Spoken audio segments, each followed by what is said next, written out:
Tamil Nadu intelligence കേന്ദ്രങ്ങളിലാണ് കുറുവ സംഘം എന്ന പേര് ആദ്യമായി കേട്ടത്. മോഷണം കുലത്തൊഴിലാക്കിയ കുറുവ സംഘത്തെക്കുറിച്ച് റിസർച്ച് ഡെസ്ക് തയ്യാറാക്കിയ റിപ്പോർട്ട് കാണാം ഇനി. നിർത്താതെയുള്ള കുഞ്ഞിന്റെ കരച്ചിൽ കേട്ടിട്ടാകാം വീട്ടുകാരൻ ചാടി എഴുന്നേറ്റത്. പാതി ഉറക്കത്തിൽ ചെന്ന് കതക് തുറന്നു നോക്കുമ്പോൾ മുറ്റത്തെ ടാപ്പിൽ നിന്നും വെള്ളം ഒഴുകുകയാണ്.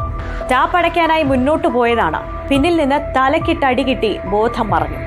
ഓർമ്മ തിരിച്ചു കിട്ടുമ്പോഴേക്കും വീട്ടിലെ വിലപിടിപ്പുള്ളതെല്ലാം നഷ്ടപ്പെട്ടിട്ടുണ്ടാകും. കേരളത്തെ ഇപ്പോൾ ഭയപ്പെടുത്തുന്നത് ഒരു കവർച്ചാ സംഘമാണ്, കുറുവ സംഘങ്ങൾ.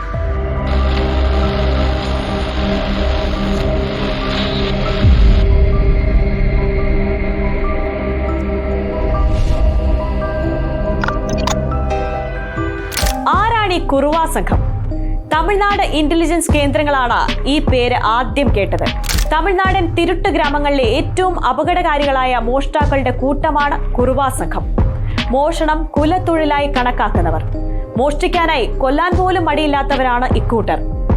പലരും തെറ്റിദ്ധരിച്ച പോലെ കുറുവ സംഘം ഒരു സമുദായമോ സമൂഹമോ അല്ല. ആക്രമണവും കവർച്ചയും തൊഴിലാക്കിയ ഒരു കൂട്ടം പഠിച്ച കള്ളന്മാരാണ് ഇവർ. തമിഴ്നാട്ടിലെ തിരുച്ചിറപ്പള്ളി, സേലം ഭാഗങ്ങളിലെ മോഷ്ടാക്കൾ മാത്രം താമസിക്കുന്ന തിരുട്ട് ഗ്രാമങ്ങളെ കേന്ദ്രീകരിച്ചാണ് ഇവരുടെ പ്രവർത്തനം. ഒരു വീട്ടിൽ നിന്ന് ഒരാളെങ്കിലും മോഷണ സംഘത്തിൽ അംഗമായിരിക്കണം. ആരെങ്കിലും പിടിയിലായാൽ കുടുംബത്തിൽ നിന്ന് മറ്റൊരാൾ ഈ തൊഴിലേക്ക് വരണമെന്നാണ് ഗ്രാമത്തിലെ അലിഖിത നിയമം. മോഷണ മുതലിന്റെ ഒരു പങ്ക് തുടർച്ചയായി ഗ്രാമമൂപ്പനെ ഏൽപ്പിക്കണം. കുറുവ സംഘത്തിൽപ്പെട്ടവർ പോലീസ് പിടിയിലായാൽ നിയമസഹായം ഉറപ്പാക്കേണ്ടതും അവരുടെ കുടുംബത്തെ സംരക്ഷിക്കേണ്ടതും മൂപ്പന്റെ ചുമതലയാണ്. മോഷണ പങ്ക് ഗ്രാമമൂപ്പനെ ഏൽപ്പിക്കാത്തവരെ ഗ്രാമത്തിലേക്ക് അടുപ്പിക്കില്ല. അവരുടെ കുടുംബത്തിന്റെ സംരക്ഷണവും ഏറ്റെടുക്കില്ല. ചെറു സംഘങ്ങളായാണ് കുറുവ കൂട്ടം മോഷണത്തിനിറങ്ങുന്നത്. 19 മുതൽ 59 വരെ വയസ്സ് പ്രായമുള്ളവർ ഇക്കൂട്ടത്തിലുണ്ട്. പകൽ സമയങ്ങളിൽ ആക്രി പെറുക്കാൻ നടക്കുന്നവർ, അമ്മിക്കൊത്ത്, വസ്ത്രവ്യാപാരം എന്നിങ്ങനെ പല ചെറിയ ജോലികളും മറയാക്കി ചുറ്റിക്കറങ്ങി പരിസരം മനസ്സിലാക്കും. രാത്രിയിൽ ഇരുമ്പുദണ്ടും അരിവാളും ഉൾപ്പെടെയുള്ള മാരകായുധങ്ങളുമായി കവർച്ചയ്ക്കിറങ്ങും.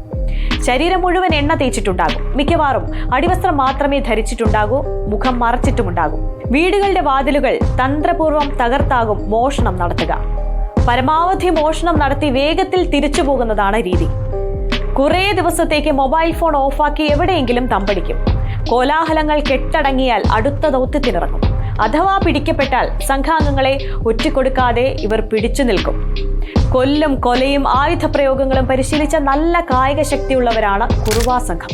സംഘത്തെ കണ്ടാൽ ഇവരെ എതിരിടാൻ ശ്രമിക്കാതെ ഉടൻ ഫോണിലോ മറ്റോ നാട്ടുകാരെയോ പോലീസിനെയോ വിവരമറിയിക്കുക. രാത്രി ഒറ്റയ്ക്ക് പുറത്തിറങ്ങരുതെന്നും പോലീസ് മുന്നറിയിപ്പ് നൽകിയിട്ടുണ്ട്.